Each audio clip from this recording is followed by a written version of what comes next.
No tere! Rõõm teid näha, kes on juba liitunud tänase laiviga või kes seda pärast vaatavad. Kohe kutsun ka enda külalist, kes on Mari-Liis Rood. Üks hetk, lisan teda. Õnnestus. Nii, Mari-Liis.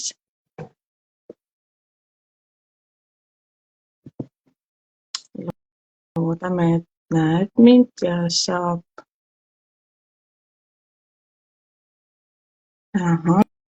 Kohe ma saatsin talle kutse.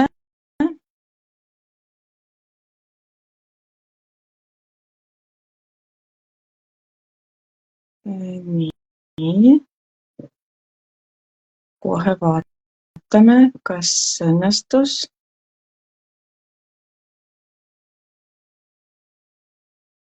Mari-Liis ei näe hetkel.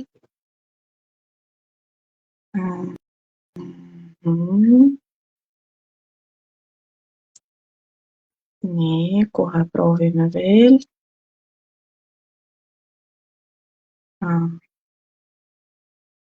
Millegi pärast ta ütleb, et enable.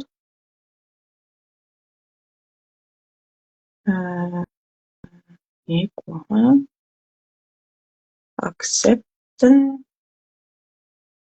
Nii, vaatame, kas nüüd õnnestub meil. No nii. Tšau! Ma ei saanud aru, miks ta vastu ei võtnud seda, sest mul ei tulnud seda kutset, mida sa saatsid.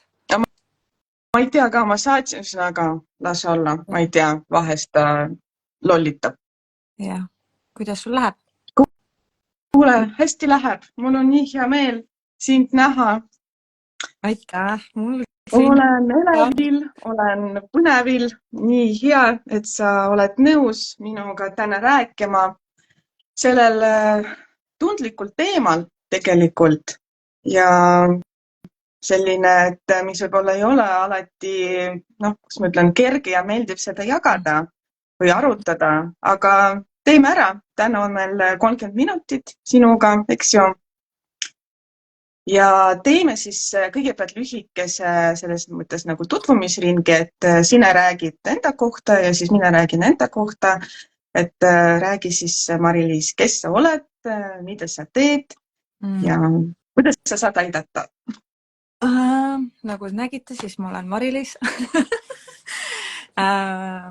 Ma tegelikult olen ka õppinud coach'iks, aga ma tunnen, et minu kõige suuremaid trumpe on võib-olla inimeste motiveerimine just nagu mentorluse mõttes. Ja see minu jaoks sai kõik alguse sellest, et ma olen ise kogenud väga selliseid raskeid elukogemusi, mis tegelikult on mind toonud sellesse kohta, kus ma olen, mille eest ma olen südamest tänulik.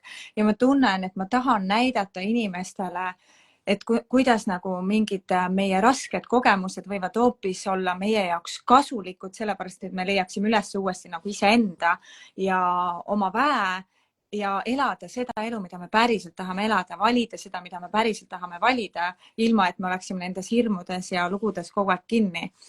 Aga mulle meeldib inimesi koolitada, mulle meeldib inimestega rääkida ja ma tajun väga hästi ise seda, olles nii kaua olnud sellel alal, et mind paneb elama, kui ma räägin inimestega nagu. Mulle täiega lihtsalt meeldib inimestega suhelda. Ja kui ma üritasin teha kuidagi nagu enda ette vaikselt neid asju, siis ma sain aru, et see minu jaoks üldse ei toimi. Sest minu jaoks nagu minu energia vallandub siis, kui minu ees seisab inimene, kellele ma jagan seda kogemust ja siis see inimene järsku ütleb mulle mingi, kui ma seda vaatenurka poleks isegi mõelnud mitte. Ehk siis see on minu trump, et näost näkku inimestega ma suudan nagu avada endas mingi selle osa, mis paneb neid liikuma sinna poole, kuhu nad päriselt tahavad liikuda. Et mina isegi ei saa aru, et see on minu jaoks nii automaatne süsteem, tõenäoliselt minu tugevus, et inimesed lihtsalt ütlevadki selle peale, et oh my god, ma teen nüüd ära selle. Et ma olen lihtsalt viimasel ajal juba nii palju seda enda elus kohanud ja see on nagu mega äge, et minu üks mingi, ma ei tea, tehtud nali selles jutu käigus paneb nemad liikuma ja nad hiljem kirjutavad mulle, et kuule see, et sa ütlesid seda, muutis minu elu. Siis mul mingi, et vau, nagu lahe, et see on, miks meil on vaja teisi inimesi nagu ka peegeldusteks siis just nagu nendes rasketes kohtades ongi see, et kui me ei too nähtavaks neid teemasid, kas või seesama kiusamine, siis keegi ei saa meile tagasi peegeldada, et see on ebanormaalne, kui me ei räägi sellest teemast. Meil on vaja tuua see nähtavaks, sellepärast et siis, kui see tuleb nähtavaks, sa saad aru, et see ei ole okei ja siis läbi teiste inimeste peegelduse me saame vastuse sellele teemale ja saame muuta seda. Aga kui me oleme harjunud millegagi, mis ei ole tegelikult normaalne, siis me jääme nagu kinni sinna. Nii et igapäevaselt ma tegelengi sellega, et mulle meeldib koolitada inimesi, mulle meeldib jagada neile enda kogemustest kasvamist. Mulle meeldib siis coach'i töö, hetkel õpin ka terapeudiks, aga ma ei ole kindel, et see on see koht, mida ma tahan teha. Et ma tunnen, et mul on pigem nagu see energia motiveerida teisi inimesi. Lisaks olen ma 3 poja ema. Hetkel on mu seis selline, et ma olen lahku minemas ja valimas iseennast, aga ma ei tea, ma siiski kõigest hoolimata nagu armastan kõiki inimesi enda ümber ja usun maailma armastusse, usun printsessidesse, usun muinasjuttudesse. Nii et ma lihtsalt olen mentor, coach, et kui keegi tunneb, tavaliselt see on lihtsalt tunde pealt tuleb, et kui keegi tunneb, et tema võiks saada mingi toetuse, et ta on kuskil oma elus kinni jäänud, siis täiega võib mulle lihtsalt kirjutada. Nii et aitäh sulle, väga inspireeriv jutt tegelikult oli. Aitäh, tõesti. Enda kohta ütlen ka paar sõna, et mina olen praegu ka oma uue teekonna alguses, et püüan saada ettevõtjaks, olen ka coach. Mulle meeldib, nagu sina ütlesid ka, et inimesi motiveerida. Mulle meeldib toetada neid ka selle kaudu tegelikult. Sa võib-olla ütledki kellegile, nagu sa ütled, võiskadki lihtsalt nalja näiteks ja pärast inimene peegeldab sulle, et vau, see tegelikult nii toetas mind ja mina olen seda ka enda elus kogenud, kui inimesed pärast ütlevad mulle, et ma lihtsalt helistasin sulle, rääkisin sinuga ja mul läks kuidagi nii paremaks. See on nii äge, sest me tegelikult vajame üksteist ja mulle ka meeldivad inimesed ja meeldib neid toetada ja mulle meeldivad minu ümber sellised nagu head ja toetavad inimesed ka. Mulle meeldib ka, et võib pakkuda ka seda energiat, kui sul on seda ressurssi pakkuda ja jagada teiste inimestega, siis miks mitte. Ja see teema on samamoodi tegelikult, et väga tundlik teema, aga samas on väga oluline teema ja sa väga õigesti juba ütlesid, et kui me ei räägi sellest, kui me näiteks teeme nägu, et seda ei olegi olemas, kusjuures ma küsisin oma jälgijate käest, et kas teid üldse kunagi kiusati töökohal, sest mina võin ausalt öelda, mind ei ole nagu kiusatud, ma ei tea, mis see tähendab tegelikult. Ja kujutas ette, ma olen nii ebameeldivalt üllatanud, sest inimesi kiusati tegelikult töökohal. Et see probleem on täitsa olemas, ei ole pseudoprobleeme, see on olemas.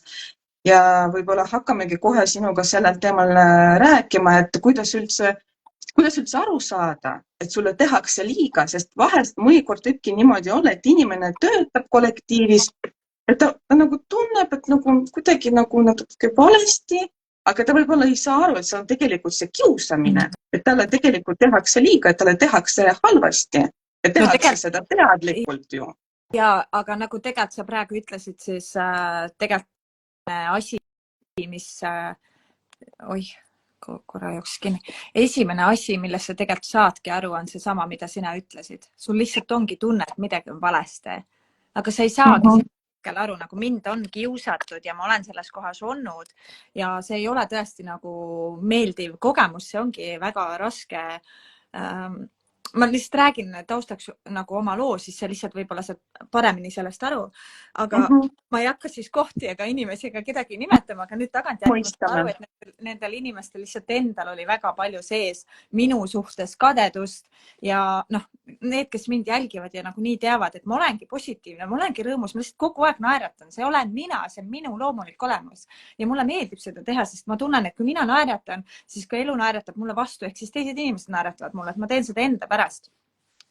Aga siis tollal ajal ma elasin Pärnus ja see oli üks minu esimesi töökohti, kuhu ma tegelikult läksin, üks baar ja nagu ikka tavaliselt baaris on ikkagi nagu baaridaamid tööl ja peale minu oli seal veel 2 tüdrukut tööl. Ja sellest hetkest, kui mina läksin sinna tööle, praegu hetkel ei mäleta, aga kas siis oli kroon, minu meelest vist oli krooni aeg veel, siis mina oma olemusega sain väga palju, ehk siis kes kunagi teab, siis vanasti vähemalt oli baarides nii, et kui sa olid baaridaam, siis sa said võib-olla rohkem jootraha, sind märgati rohkem, sulle toodi lilli ja nii kui mina sinna tööle läksin, siis väga paljud inimesed tulid järjekordas, ehk seal oli 3 kassat nagu kõrvuti ja kliendid said valida, millise kassa taha nad lähevad ja alati minu kassa taga oli järjekord, sellepärast et ma naeratasin, ma olin lõbus, ma olin rõõmus. Ma sain väga palju selles töökohas lilli, jootrahasid, et üks meesterahvas andis terve oma palga 800 eurot mulle jootrahaks, sellepärast et ütles, sa oled nagu nii hea teenindaja ja ma täiega nautisin seda, kuni ühel hetkel need 2 teist baaridaami siis muutusid kadedaks, sest enne mind ju nemad said kõik endale ja sellel hetkel, kui mina tulin, nad ju muutusid kadedaks, mitte nad ei oleks, minu arust nad oleks tagantjärgi võinud küsida minu käest, et okei, et kuidas sa seda teed või kuidas sa nii julge oled või kuidas sa nii särav, nagu inspireerida pigem, mitte nagu kiusata. Aga nemad tekitasid sellest kiusu. Nad hakkasid tegema väga rumalaid asju ja tagantjärgi ma saan aru, kui haige see päriselt oli. Aga tollel hetkel ma olin ise ka päris noor ja ma ei mõistnud seda kohta, ütlen ausalt, ma ei mõistnud seda nii ausalt. Aga see on päriselt väga paljudel inimestel nagu iga päev ka, et isegi kui keegi sulle ütleb, näiteks tööl reaalselt kogu aeg halvasti, et kuule, et see on täiega nõme, mida sa teed, kas see võib olla töökius, aga me lihtsalt me ei suuda nagu mõelda sellel hetkel, et see võib ka töökiusu alla kuuluda. Ja minul hakati tegema siis selliseid asju, et minu vahetuse ajal, ma ei tea, peideti ära mingid, ma ei tea, näiteks mahlapudeleid, ma ei tea, alkoholipudeleid, et need oleks nagu puudu olnud, et mina oleksin neid võtnud ja ma ei tea, kuhugi koju viinud, on ju. Kuni see, igasuguseid selliseid imelikke asju oli nagu, kus võeti näiteks kassast mingi 5 euroste kaupa raha ja siis öeldi, et mina olen seda, see on täielik kius lihtsalt, et mind sealt välja süüa. Ja ühel hetkel siis oli selline, kuigi selles kohas olid olemas kaamerad ja kaameratest sai seda vaadata, aga kuna mina tollel hetkel olin ka selles mõttes noor tüdruk ja see läks mulle hinge, et keegi kiusab mind, sest ma ju teadsin seda ja kui ma sellega nähtavaks tõin, siis need, kes olid ju kauem olnud, loomulikult usuti neid rohkem kui mind usuti, kuigi seal olid olemas kaamerad ja see päädis lõpuks sellega, et need 2 tüdrukut minu vahetuse ajal tulid tollel õhtul nagu sinna, ma väga täpselt ei mäleta, sest ma nagu tean, et mul tekitas see nagu trauma ja stressi see olukord, et ma tean, et kui oli õhtul kassa lugemine, siis kassast oli puudu, ma ei tea, enam-vähem mingi, ma ei tea, 100 krooni, lihtsalt on näite, ma ei mäleta enam peast seda täpselt, on ju. Ja need tüdrukud tulid sinna töö juurde ja seisid kahekesti meie ülemuse ees ja ütlesid, et tema tegi seda. Aga meie majas töötasid kaamerad, aga sellel hetkel mina olin selles kohas, kus ma sain aru, et see ei ole vahet, kas ma hakkan tõestama, sest ma ei julgeks sellest elu sees rääkida, kui ma oleksin päriselt seda teinud. Aga sellel hetkel mina seal olles sain aru, et mul ei ole mõtet sellega jamada ja mulle enda tervislikus mõttes on kergem valida sealt lahkuda. Ja ma andsin seal lahkumisavalduse ja tookord ka see ülemus ütles, et miks sa nagu ära lähed, et nende nagu teenistus kasvas väga palju sellest, kui mina seal tööl olin. Aga mina tundsin tollel hetkel, et parem õudne lõpp kui lõputa õudus. Ja kuna see oli kuna nad ju tegelikult päädisid sellega, et nad nagu väitsid, et mina oleksin midagi võtnud, siis ma tegelikult sees tundsin, et see võib ju palju suuremaks minna. Ja siis ma otsustasin, et mul on lihtsam sealt ära minna. Aga tagantjärgi mõeldes ma tean neid tüdrukuid nagu siiamaani ja ehk siis ära tee kunagi seda, mida sa ei taha, et sulle tehakse. Ära tee teistele seda, mida sa ei taha, et sulle tehakse. Sellepärast, et see tuleb sulle endale tagasi. Nii et minu õppetund sellest on see, et mina jäin iseendaks, ausaks ja selliseks, kes mina päriselt olen ja see ei võtnud minult ära seda, et ma muutun nagu ka kinnisemaks või sulgun iseendasse, et ma nüüd ei ole siis sellepärast rõõmus või et tõmban tagasi, onju. Korra küll oli see tunne, et nagu ebamugavus, sest see oli väga suur kius, sest see oli igapäevane seal ja ma ikkagi olin seal nagu tükk aega lõpuks tööl, kuni ühelt maalt siis ma sain aru, et ma lihtsalt ei suuda enam selles keskkonnas olla ja parem on, kui ma lähen ise sealt ära.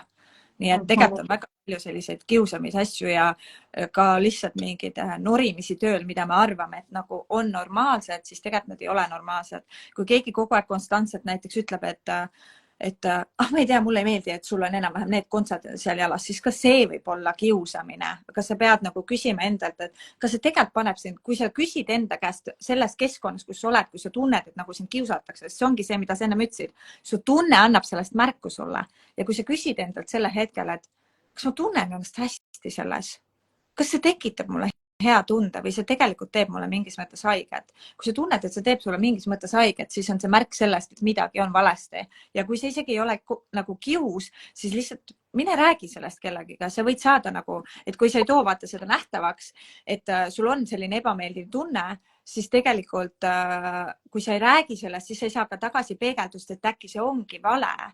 Ja me ei saa ka otsida nagu toetust, sest nii paljudes miks mina ka hakkasin ettevõtjaks, oligi just sellepärast, et ma nägin seda nii palju. Ongi see, et me töötame ettevõtetes üksteisele vastu, mitte me ei tööta ühise eesmärgi nimel ja me ei saa aru, et see, mida me ütleme teisele, tegelikult tuleb tagasi meile iseendale ja me tekitame endal seal selle pinge keskkonna, et kui mõttetu see tegelikult on. Et mina ütlen täiega seda, et nagu ära tee teistele seda, mida sa ei taha, et sulle tehakse. Jaa. Täitsa nõus olen sinuga, et aitäh, et sa jagasid. Ma küsiksin siin kohas meie vaatajate käes praegu, et te võite lihtsalt plussid panna sinna kommentaaridesse. Kas teid kunagi kiusati tööl või võib-olla te tol hetkel ei saanudki aru, et see on kiusamine, aga lihtsalt tundsite, et kuidagi nagu põrgu filiaal põhimõtteliselt see nagu töökoht praegu, et ei tahagi tööle minna just see, et mitte sellepärast, et nagu seal on palju tööd, vaid just see, et sind ootavad seal sellised nagu teatud inimesed, kolleegid, kes võivad rääkida kuidagi sulle halvasti või vaatavad sind või ignoreerivad. See kiusamine ju võib olla erinevaid vorme tegelikult. Jah, võivad avalikult öelda sulle midagi halvasti, nagu sinu puhul oli, võivad sinu selja taga midagi teha, nagu see valejutu, igasugused intriige levitada ja pange siia lihtsalt plussid, kas teil on olnud selline kurb kogemus, kus te tundsite, et ei ole päris hea tunne tööle minna. Ma küsin siis, Mari-Liis, su käest veel sellist asja. Sa ütlesid, tol hetkel sa olid noor ja aitäh, siin kommenteeritakse ja pannakse plussid. Ja sina otsustasid, sa valisid sellist taktikat, et sa panidki lihtsalt lahkumisavalduse, sa otsustasid, ei, ma lahkun, ma ei taha enam. Aga kui sa oleksid praegu sattunud sellise olukorda, et mida siis sa oleksid teinud? Kas sa oleksid samamoodi teinud või sa oleksid kuidagi teistmoodi käitunud? Kuna tegelen praegusel hetkel ikkagi endaga väga palju, siis ma ütlen selle kohta alati ettevõtetes, et kala hakkab alati mädanema peast. Et see tegelikult algab kõige ülemisest otsast, et kui seal aktsepteeritakse sellist asja, siis see läheb ka tegelikult nagu treppipidi mööda allapoole. Et kui me juba tajume kõrgemal tasemel seda, siis ma ei tea, ainuke võimalus võib-olla olekski siis nagu selles mõttes rääkida otsese ülemusega, et kui tema siis see nagu kõige kõrgem ülemus saab aru päriselt sellest ja muudab enda suhtumises midagi, siis hakkab kõik allapoole ka nagunii muutuma. Aga kui seal üleval, ma lihtsalt olen nii palju seda kõrvalt näinud ja minu enda kaaslane oli ka sellises töökohas, kus see kiusamine hakkas nagu sealt kõige ülevalt nagu bossist pihta ja me ei saa oodata seda, et kui see ülemine seal kiusab, siis talumistes ei juhtu seda. See on peegeldus. Me ei saa nagu eeldada seda, et kui seal on, siis et allotsas seda ei ole, see alati on seal ja tavaliselt on see veel suurem, sellepärast et kui seal üleval otsas on natukenegi seda kiusu, siis allotsas on see lihtsalt minu meelest täiesti katastroofiline. Ja kui seal ülemises otsas nagu selles mõttes see inimene aru ei saa, et tema on selle keskkonna looja ja tema ei võta vastutust selle eest, mida tema ka välja annab, siis tegelikult see ettevõte ei saa toimida, sellepärast et ettevõte, kus on palju inimesi tööd, ma pean just seda silmas, et kus on kollektiiv, see toimib ju kollektiivselt. See tähendab, et inimesed peavad kollektiivselt saama läbi, üksteist toetama, tunnustama, et kui seal ülemises otsas on selline inimene, kes ühel hetkel saab päriselt aru, miks minu jaoks on hästi põnev ka nagu äriettevõtete coach imine, mida ka meie oleme siis nagu natuke õppinud, siis ongi see, et kui see ülemises otsas inimene mõistab seda kohta, et see mingis mõttes on temast sõltuv ja tema muudab seda kohta, siis alumine ettevõte ja firma hakkab palju paremini tööle ja toimima, sellepärast et tema üksinda juba muutis seal üleval otsas midagi. Aga kollektiivselt selles me ei saa kunagi öelda nagu ühiselt, vaid see peabki olema kollektiivne eesmärk, et me istume kõik laua äärde, toome kõik välja nagu see, et ei ole sellist asja, et sa räägid ja tuled nagu ma ei tea, selja taga nendest asjadest rääkima, vaid kõik peabki olema aus ja avatud kaartidega, et ei ole seda selja taga ussitamist. Et minu jaoks on jah, see lause nagu kehtib igat ja pidi, et kala hakkab mädanema peast, et kui seal üleval osas on asjad valesti, siis ei ole mitte midagi oodata, et see ettevõte toimiks või suhtlus toimiks.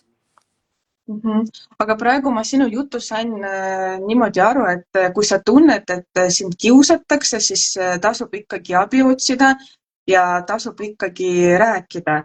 Ja mis arvad, kas see võiks olla näiteks personalijuht, kui see on firmas ja seal on ikkagi personalispetsialist olemas, kelle töö tegelikult on osata lahendada selliseid probleeme, siis peab keegi olema selline neutraalne isik, kes oskab selles konfliktis ikkagi leida lahenduse. Sest inimesed omavahel, nad on juba jõudnud sellise staadiumisse võib-olla, et sellised emotsioonid käivad, nad ei kuula teineteist, nad ei saa enam üksteisest aru, et siis tegelikult peab olema keegi kolmas, selline neutraalne inimene, kes oskaks selles olukorras aidata ja ikkagi, nagu sa ise õigesti praegu ütlesid, et ka juhtkonna poolt peab olema selge signaal, et me ei tolereeri seda, me ei toeta seda mitte mingil juhul ja see ei ole okei.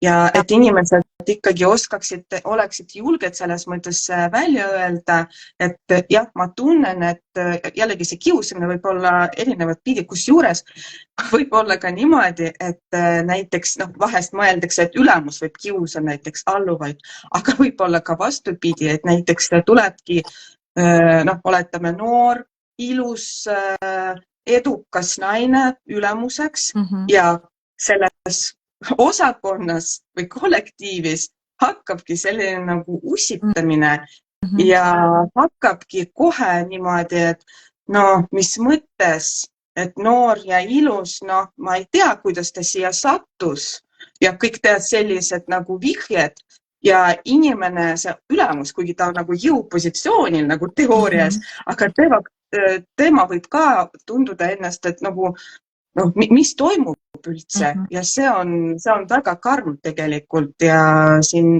jällegi ma olen sinuga nõus, et peab olema julge öelda välja, et ma ei tunne ennast hästi praegu siin ja jah, et see juhtkond peab ikkagi ka nagu toetama, mida ei juhtu alati tegelikult. Ja minu selge nõuanne on ka, et kui sa tunned, et sa lähed tööle ja sa tunned, et sa ei taha minna tööle sellepärast, et sulle ei meeldi see suhtlus seal ja sa tunned, et sa oled kuidagi nagu kiusatud. Sa isegi alguses minu meelest ei pea teadma, mismoodi see täpselt nagu sinu jaoks on, vaid lihtsalt kui sa tunned, et see on vale nagu ja sa tunned ennast, et pekki nagu, et mind kiusatakse selles, siis lihtsalt leia kõigepealt inimene, ei ole vahet, kas on seal töökeskkonnas või kuskil mujal. Leia inimene, keda sa usaldad ja räägi talle korra see mure ära. Sest kui sa leiad inimese, kellele sa räägid sellest, siis tihti juhtub tegelikult see, et see hakkab kasvama sellepärast, et sa julgesid lihtsalt suu lahti teha ja see jõuab nagu õigesse kohta, sest sina julgesid tuua selle nähtavaks, et kõik, mida mina ka jagan väga tihti, ongi see, et me kardame lihtsalt tuua seda teemat nähtavaks ja öelda ja seista enda eest, aga hakkavad asjad juhtuma siis, kui me toome selle nagu nähtavaks, et vahet ei ole mingi usaldusisik ja võib juhtuda, et see usaldusisik ütleb sulle mingi, et tead, et see ei ole täiega nagu normaalne, see on ebanormaalne nagu, et mine räägi sellest sellele, siis sa võtad julguse kokku, räägid edasi, kuni see jõuab sinna, et midagi päriselt su elus võib muutuda. Sest kui sa oled selles kohas kogu aeg, et sa ei taha tööle minna, sellepärast, et sa tunned, et sind kiusatakse, su keha on lõpuks stressis, sa ise oled stressis ja sa jääd sellest lõpuks füüsiliselt haigeks ja sellel ei ole mitte mingit mõtet. Sina ise pead enda sees otsustama, et mulle aitab sellest ja ma valin teisiti ja siis see koht saab ka muutuda. Ja, väga õige tähelepanekud. Ma siin kohas ka küsiksin nende käes, kes meid kuulavad praegu või pärast, kes järele kuulavad, võivad ikkagi kommenteerida ja kirjutada, et kui teid kiusati, siis kas te julgesite ikkagi abi otsida ja mida te siis tegite, et kelle poole te siis pöördusite, kas vahest vaata võib ka niimoodi olla, et inimene räägib näiteks oma sõbrannaga või sõbraga, vahet ei ole, ja lihtsalt nagu räägib suu tühjaks, aga ta ei tee tegelikult nagu mitte midagi, ta ikkagi jääb selles mõttes nagu olukorras, et ta ei tea, ta ei näe väljapääsu. Ja siin võivad aidata erinevad meetodid, kaasa arvatud coaching tegelikult, mis aitab sul mõista, et selles olukorras on ka ikkagi väljapääs, isegi kui sa näiteks ei taha sellel töökohal hetkel lahkuda. Erinevad olukorrad võib elus olla, et sulle võib lihtsalt meeldida sinu töö, aga lihtsalt kollektiiv on selline nagu see on, et lahendus on alati olemas. Alati olemas lahendus. Ja minu meelest peab nagu, mida mina ise alati küsin oma inimeste käest, on ka siis see, et kui sa tahad, sa istu seal kohas edasi, aga kui sul on kopp ees, siis tuleb liigutada ja nii lihtne see ongi. Sa pead ise valima, sina ainult seisad enda eest, sina ise pead enda eest seisma. Et kui sa tahad, et midagi muutuks, siis otsusta, et sulle enam ei sobi nii ja siis tuleb ka lahendus sinuni tegelikult, kui sa otsustad. Ja, see on väga õige tähelepanek, sest me väga palju meil läheb energiat selle peale, et me ei suuda selle otsuse langetada. Me muudkui oleme ja mõtleme, et kuidas siis teha ja mida siis teha, aga tegelikult väga tihti me teame seda otsust, et kuidas me tegelikult peame nagu käituma, aga meil puudub julgus ja see on igatpidi mõistetav ja arusaadav, et see on täitsa normaalne, et me võime vajada seda tuge, me võime tahta seda julgust, et keegi ikkagi toetaks meid, et see julgus tekiks, sest kui me räägime ka sellest, et öelda välja töökohal, et tead, mul ei ole siin okei, mind kiusatakse ja jällegi rääkides kiusamist, siin võib olla ka niimoodi, et kui te juba otsustate, et te ütlete välja, siis selline nõuanne, te peate nagu täpselt ütlema, mis juhtus konkreetselt ja millal see toimus, sest vahest ei piisa ainult sellest, et ma tunnen ennast halvasti, et mulle öeldi halvasti, mis siis öeldi ja mis olukorras seda nagu tehti, et oletame, et kui kiusatakse niiviisi, et ma ei tea, ei saadata sulle vajalikke dokumenti õigeks ajaks, et sa ei saa nagu tööd jätkata, sa ootad seda ja seda tehakse nagu teadlikult, mitte et kogemata lihtsalt juhtus niimoodi, et vabandust, aga teadlikult kiusatakse sind niimoodi, et sind ignoreeritakse näiteks, sa jääd pidevalt info väljast nagu välja, et oluline info, et sa saaks edukalt teha oma tööd, ei jõua sinuni, kas see on tegelikult ja kui seda tehakse just teadlikult ja see on tegelikult ka kiusamine. Ja siin peabki ütlema, et ei, ma ei ole sellega nõus, mulle see ei meeldi, et palu abi kas või ülemuse käest või selle isiku käest, keda sa usaldad ja alati võib lahenduse leida, aga nagu sa õigesti jällegi ütlesid, inimene peab ise otsustama, et temal aitab lihtsalt, et tema ei kavatse enam olla see petsapoiss kollektiivis. Ma ise väga palju kasutan nagu päriselt enda igapäevaelus ka seda küsimust iseenda suhtes ja võib-olla on täiega hea, võib-olla aitab kedagi ka. Kui sa mõtled näiteks enda elu peale praegu, siis kus sa oled, et oletame, et sul on see töökius ja sa mõtled, et ennast 5 aastat hiljem ja sa oled selle sama koha peal, täpselt samasuguses olukorras, siis kas sa tahad 5 aasta pärast olla samas olukorras lihtsalt sellepärast, et sa ei julge oma suud lahti teha. Kui sa tahad olla, siis see ongi sinu valik, aga mina ütlen endale iga päev nende kohtade peal, kus mul tuleb see kahtlemise koht, et ma ei taha selle koha peal olla, ma pean teisiti valima, ma pean teisiti tegema. Ja see nagu mind väga palju aitab iga päev, et ma küsin, et kas ma tahan olla selles samas kohas 5 aasta pärast.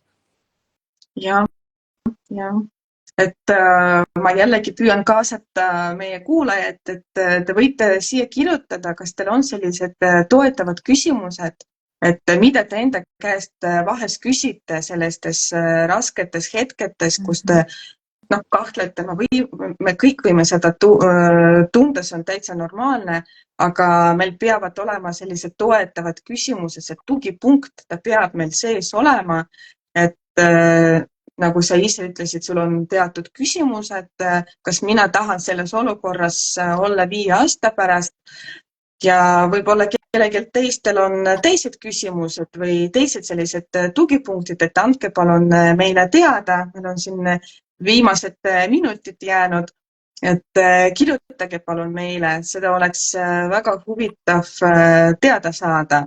Ja tahad sa veel midagi öelda? Hakkame vaikselt otsad kokku tõmbama. Aeg nii lendas kiiresti nagu alati. Ja. Ma arvan, et selle puhul on ikkagi kõige olulisem see, et inimene, kes on selles olukorras ja kui sina kuuled ja sa tunned, et sa oled selles olukorras, siis lihtsalt sa pead valima teisiti ja otsi endale toetaja, kellega sa saad jagada ja leida lahendust sellele olukorrale, et su elus oleks midagi ikkagi väärtuslikku, sest me tahame ka tööd teha kergusega, naeratusega ja väärtuslikult. Nii et, ja see on normaalne ja see on normaalne. Just see on normaalne, et sa lähed tööle ja sa tunned rõõmu sellest, et sind ootavad sõbralikud ja toetavad kolleegid. Sa tead, et keegi ei levita igasugust muinasjutte sinu kohta teadlikult, keegi ei kiusa sind, ei tee sulle liiga ja just see on tervislik õhkkond heas kollektiivis, et sa tunned rõõmu, sa käitud nii, nagu sina tahad, et sinu kohta käitutakse ja oled ikkagi õnnelik ja efektiivne sellel töökohal. Väga tore oli tegelikult rääkida sellest, nii et aitäh sulle, et sa kutsusid mind. Ja aitäh, et sa jäid nõusse ja aitäh, kes jagasid. Ma nägin, et mõningad panid plussid, et need kiusati ja me igatpidi julgustame teid, et olge julged ja rääkige ikkagi sellest. Kui te tunnete, et teile tehakse liiga, et pöörduge kas või sõbranna poole, kas või coachi poole, kas või nõustaja poole, kas või personalijuhi poole, et tehke, nagu sa ise ütlesid, tehke suu lahti, et öelge, et ei, ma ei taha enam siin olla ja püüame lahendused leida ja see lahendus ei pea alati olema, et sa pead lahkuma töölt. Ei pea tegelikult. Nõus. Ja. Nii et aitäh teile ja ilusat päeva ja sulle ka, Mari-Liis, kõike head. Tšau.